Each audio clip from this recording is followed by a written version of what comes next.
दोस्तों नमस्कार, स्वागत है आपका आज के इस वीडियो में। अभिनेता सैफ अली खान पर हमले के मामले में भले ही पुलिस दावा कर रही है कि उसने आरोपी को गिरफ्तार कर लिया है, लेकिन कई ऐसे सवाल हैं जिनका जवाब पुलिस के पास अभी तक नहीं है। लगातार अब यह भी सवाल उठाए जा रहे हैं कि पुलिस ने जिस आरोपी को गिरफ्तार किया है, क्या वाकई में वह यही हमलावर है जिसने सैफ अली खान पर हमला किया था। और अब यह मामला कोर्ट में भी पहुंच गया है। वकीलों के एक संगठन ने सोशल मीडिया में तो यह आवाज़ उठी रही थी, अब वकीलों के एक संगठन ने भी कोर्ट में यह सवाल उठाया है कि जो आरोपी गिरफ्तार हुआ है वह एक्चुअल आरोपी है भी या नहीं। उनका कहना है कि पुलिस के पास सिर्फ एक ही सबूत है, वह यह क्लेम है कि आरोपी ने अपना कन्फेशन कर लिया है। कन्फेशन एक पर्याप्त सबूत नहीं होता है, यह आप लोगों को भी मालूम होगा। पुलिस का दावा है कि आरोपी ने अपना गुनाह जो है वो कबूल कर लिया है, लेकिन जब वो कन्फेशन कोर्ट में जाएगा और अगर वो कानून के सामने जब ट्रायल होगा, और ट्रायल तो बहुत दूर की बात है, अभी जैसे ही कोर्ट में यह मामला पहुंचेगा तो सीधे वो आरोपी अपनी बात से मुकर भी सकता है। उसका स्टेटमेंट रिकॉर्ड किया है पुलिस ने, लेकिन पुलिस को और भी बहुत सारी चीज़ें और रिकॉर्ड करनी अभी बाकी है। वकीलों का कहना है कि पुलिस का यह क्लेम कि वही असली आरोपी है, इसमें संदेह लगता है। सीसीटीवी में जो आरोपी दिख रहा है उसका चेहरा जो आरोपी पकड़ा गया है उससे बिल्कुल नहीं मिल रहा है। अब उसी चेहरे के आधार पर पुलिस ने उसको फॉलो किया, सबसे बड़ी बात यह है। और आपको ऐसा मालूम होगा कि इससे पहले भी कई लोगों को पुलिस ने 4 या 5 लोगों को गिरफ्तार किया था या डिटेन किया था। उन लोगों का इंटरोगेशन भी किया गया था और उसके बाद जब उनमें से कुछ नहीं निकला, उनका कोई इन्वॉल्वमेंट नहीं मिला, तो उनको छोड़ दिया गया। उनकी भी गिरफ्तारी का जो या डिटेंशन का जो सिर्फ एक ही कारण था कि उनका चेहरा कथित आरोपी से मिल रहा है। तो यह बोला गया कि सिर्फ चेहरा इनसे मिल रहा है इसलिए आरोपी हो गया। इस बात में कोई दम नहीं दिखता, ऐसा वकीलों का मानना है। पुलिस का कहना है कि आरोपी ने पुलिस से बचने के लिए अपना हुलिया बदल लिया, बाल कटवा लिए, क्लीन शेव कर लिया, कपड़े को लगातार चेंज कर रहा था। हर बार जब सीसीटीवी में वो दूसरे जगहों पर सीसीटीवी में देखा गया उसे, तो उसको विभिन्न कपड़ों में, अलग अलग कपड़ों में दिखा। तो अगर आप सीसीटीवी फुटेज में उसको देखेंगे तो उसने केवल एक छोटा सा बैग लिया हुआ है। उसकी जो सीडी पर जो वो कैप्चर हुआ है उसमें दिखा कि उसके पीठ पर एक छोटा सा बैग था। वो बैग इतना बड़ा नहीं था कि उसमें 6-7 कपड़े आ सकें या 4-5 कपड़े भी आ सकें, और साथ में कहा गया कि वो हथौड़ा भी लिए हुए था और भी कई सामान लिए हुए था। तो अगर वो कपड़े रख कर आया था तो इसके साथ उसमें और भी चीज़ें मिलनी चाहिए थी उसको। जैसे अगर उसको ऐसा लगे कि हमको वारदात को अंजाम देना है तो, और छिप के काफ़ी दिनों तक रहना है, कुछ दिनों तक रहना है या कुछ समय तक रहना है, तो उसको ड्राई फ्रूट्स रखना चाहिए था और भी उसको जीवित रखने के लिए पानी वानी रखना चाहिए था, जिसका जो रिक्वायर्ड चीज़ें थी वो ऐसा कोई भी चीज़ उसके इसमें बैग में नहीं मिला। तो यह बात कहीं से आपस में जुड़ नहीं रही है। दूसरी बात कि वो रात का वक्त था, इसमें यह तो सीधी बात है कि उसने वहाँ से निकलने के बाद, वारदात को अंजाम देने के बाद उसने कोई वहाँ दुकान तो खुली नहीं थी जहाँ वो कपड़े खरीद लिया हो, या रात में दुकानें वहाँ कोई ऐसा तो ये था नहीं कि, या कोई ऐसा स्टोर नहीं था जहाँ पर कपड़े रखे हों।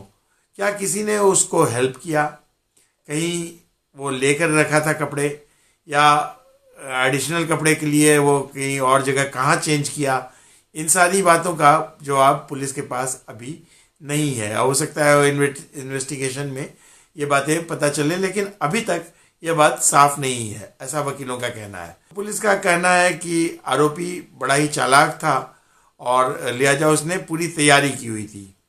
अब आते हैं वास्तविकता पर। वकीलों के मुताबिक पुलिस का सिर्फ यह कहना काफ़ी नहीं है। इसके लिए सबसे जो पहली बात है कि उसका मोटिव क्या है वो अभी तक क्लियर नहीं समझ में आया है। मोटिव मतलब होता है कि क्या कारण था कि क्यों हमला करने गया, वो तमाम बातें हो रही हैं कि उसने फिरौती मांगी, एक जगह उसने चोरी के इरादे से घुसा ऐसे कहा गया, या फिर कहीं कहा गया कि विश्नोई गैंग का एंगल है, तो कुछ जोड़ा जा रहा है, कुछ कुछ बातें, तमाम बातें पुलिस खुद ही श्योर नहीं है कि आखिर वो हमला क्यों हुआ। अब पुलिस का कहना है कि फर्स्ट टाइमर ऑफेंडर है। बांग्लादेश में उसके परिवार से पुलिस की बातचीत हुई, पता किया गया तो वहाँ पता चला कि वह कोई नेशनल लेवल का कुश्ती प्लेयर या कुछ खिलाड़ी था, फाइटर था, क्योंकि उसकी ज़रूरत बहुत ज़्यादा थी, नौकरी छूट चुकी थी और मजबूरी में आकर वो सैफ अली खान के घर में घुस गया।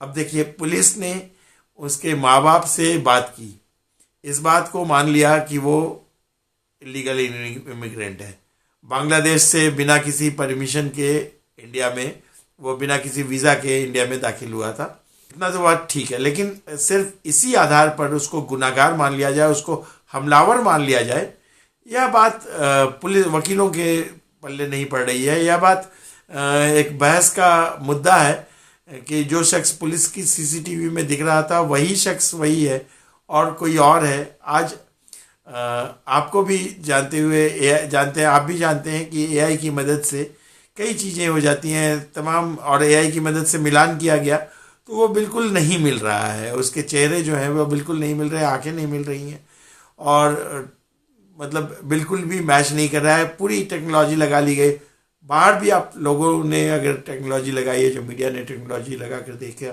तो पाया कि उसमें कोई समानता नहीं है, दोनों चेहरों में कोई समानता नहीं है।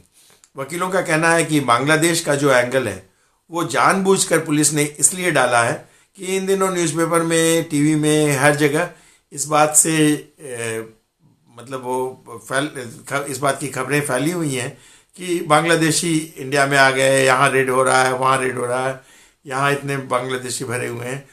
और इधर यह भी है कि जो बांग्लादेश के जो ताज़ा हालात हैं, वहाँ जो रिसेंटली घटनाएं हुई हैं, उसे लेकर लोगों के मन में भारी आक्रोश है बांग्लादेश के निवासियों के प्रति, और इसी का फ़ायदा उठाकर जो पुलिस है वो ध्यान डाइवर्ट कर रही है, ऐसा वकीलों का कहना है। क्या कोर्ट में यह साबित करने के लिए कि यही हमलावर है, पुलिस के पास पर्याप्त सबूत हैं? यदि जो सबूत हैं अभी तक इकट्ठा हुए हैं तो पुलिस के सामने तो यह मामला बहुत ज़्यादा दिन तक नहीं ठहर पाएगा, अगर कोर्ट में दलील के तौर पर देखी जाए तो। अगर बात की जाए आइडेंटिफिकेशन परेड की, तो आइडेंटिफिकेशन परेड करने का एक समय और जगह निश्चित होता है, जुडिशियल कस्टडी में ही होता है, और उसमें यह होता है कि उसमें आरोपी के सिमिलर दिखने वाले 6-7 लोगों को खड़ा कर दिया जाता है उसी लगभग सिमिलर कपड़े में, और कम से कम 6 लोगों को खड़ा किया जाता है, और उसके बाद उसकी पहचान की जाए कि मतलब बुलाया जाता है विक्टिम को कि देखिए यहाँ पर ये कौन है। अब यहाँ ये सवाल उठता है कि पहली बात कि जिन लोगों ने उसको देखा है या क्लेम कर रहे हैं कि उसके स्टेटमेंट में क्या है कि वो स्टेटमेंट, अगर उन्होंने बोला कि हाँ मैं आरोपी को देखूंगा या देखूंगी तो पहचान लूँगा या पहचान लूँगी, तो उसमें ऐसा होता है कि उस आरोपी को उन्होंने पहले कभी नहीं देखा है, मतलब पहले केवल वारदात के समय देखा है और उसके बाद पुलिस उनको सीधे ले आकर सामने पेश कर दे। लेकिन यहाँ ये हुआ कि अब उस आरोपी का जो चेहरा है हर जगह टीवी में, मीडिया में, सोशल मीडिया में दिखा दिया गया है, तो अब तो वो बिल्कुल दृश्य हो चुका है और उसको छिपाकर नहीं रखा गया। तो अब अगर वो आता है तो सीधे ही लोग उस फोटो से भी आइडेंटिफाई कर ले सकते हैं कि वो बिल्कुल वही सामने है, यही है। तो इस आइडेंटिफिकेशन परेड का कोई मायने नहीं रह जाता है, जैसा कि अभी पुलिस करवाने वाली है कि आइडेंटिफिकेशन परेड होगा। तो इस आइडेंटिफिकेशन परेड के बारे में भी वकीलों ने सवाल उठाए हैं कि उसकी लीगल वैल्यू बिल्कुल नगण्य हो जाती है। जो कहा जाता है कि चश्मदीद गवाह सबसे अहम होता है, तो वहाँ वो लगभग 0 हो जाता है, क्योंकि आइडेंटिफिकेशन परेड में से पहले ही उसका चेहरा आम कर दिया गया है। अब यहाँ बात आती है कि चोर अगर चोरी करने के इरादे से वहाँ गया था तो चाकू कहाँ से आया, हमला क्यों किया? तो चाकू लेकर गया था तो उसमें चोरी का इंटेंशन कहाँ से आया?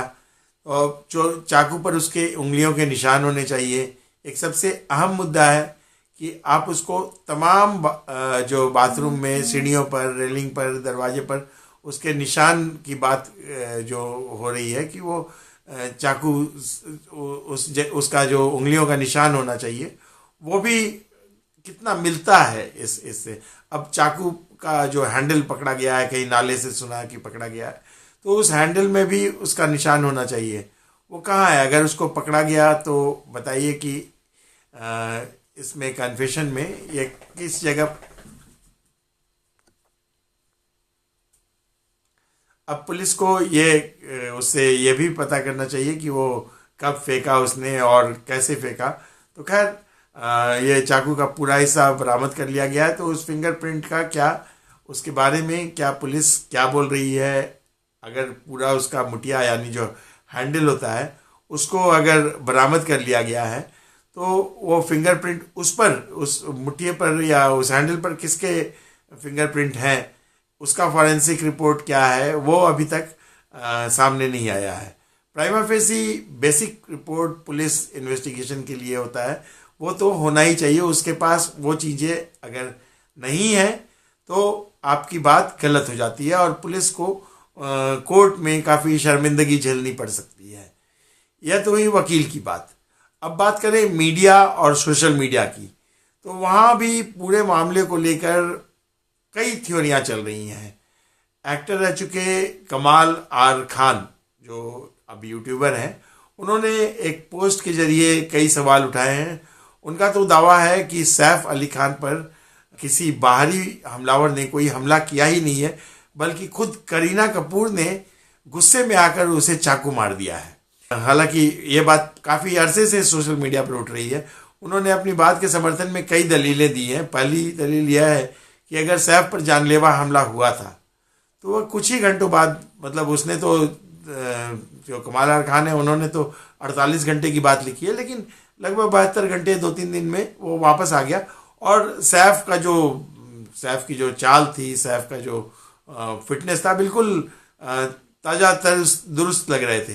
तो इतना फिट होकर कैसे वापस आ गया इतने गंभीर घावों के बावजूद? यहाँ तक कि महाराष्ट्र सरकार में शामिल शिवसेना शिंदे गुट के नेता संजय निरुपम ने भी सैफ के फिटनेस पर सवाल खड़ा किया कि इतना फिट अचानक डॉक्टरों ने कैसे कर दिया।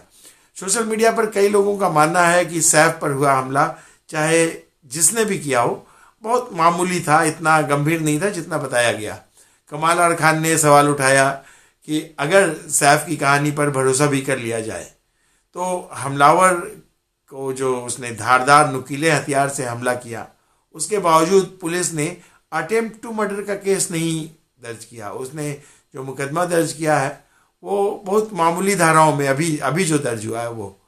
कमाल आर खान का यह भी सवाल है कि हमलावर इतना दुबला पतला और कमज़ोर था, जैसा कि सीसीटीवी फुटेज में दिख रहा है, बिल्कुल सीकिया मरियल सा था, और उसने सैफ जैसे तंदुरुस्त व्यक्ति को हमला करके 6 बार हमला किया चाकू से, और सैफ उसका बाल भी बांका नहीं कर पाया।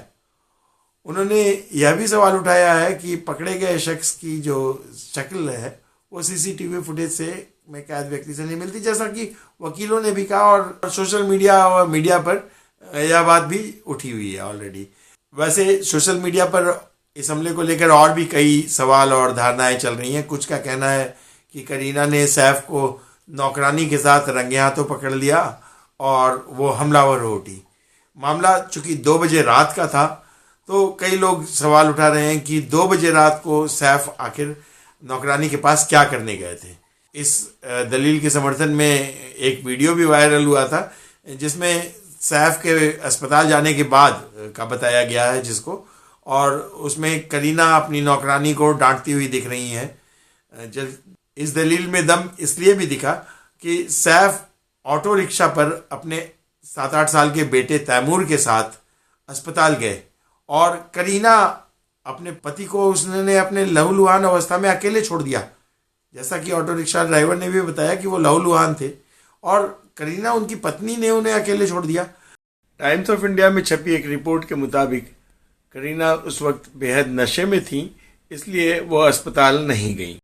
हालांकि बेटे में कौन सैफ के साथ गया था यह भी विवाद का विषय है, क्योंकि सैफ ने दावा किया कि वो अपने बड़े बेटे के साथ अस्पताल गए थे, जबकि ऑटो रिक्शा ड्राइवर ने अपने पहले दिए गए बयान में 7-8 साल के लड़के का जिक्र किया जो तैमूर की उम्र है। तो यह भी एक बहुत विवादास्पद मुद्दा है। बहरहाल इस कहानी में इतने उतार चढ़ाव और इतने झोल हैं कि वास्तविकता कब लोगों के सामने आएगी और कभी आएगी भी या नहीं, यह भी कहना मुश्किल है। बहरहाल हम सब इस मुद्दे पर, इस पूरे मामले पर पैनी नज़र रखे हुए हैं। आपको आज का यह वीडियो कैसा लगा हमें कमेंट बॉक्स में अवश्य बताएं। अगर आपके पास भी इस मुद्दे से जुड़ी कोई और जानकारी हो तो वह भी अवश्य लिख लें। अब दीजिए अपने दोस्त और होस्ट धीरज को इजाज़त। नमस्कार, जय श्री राम।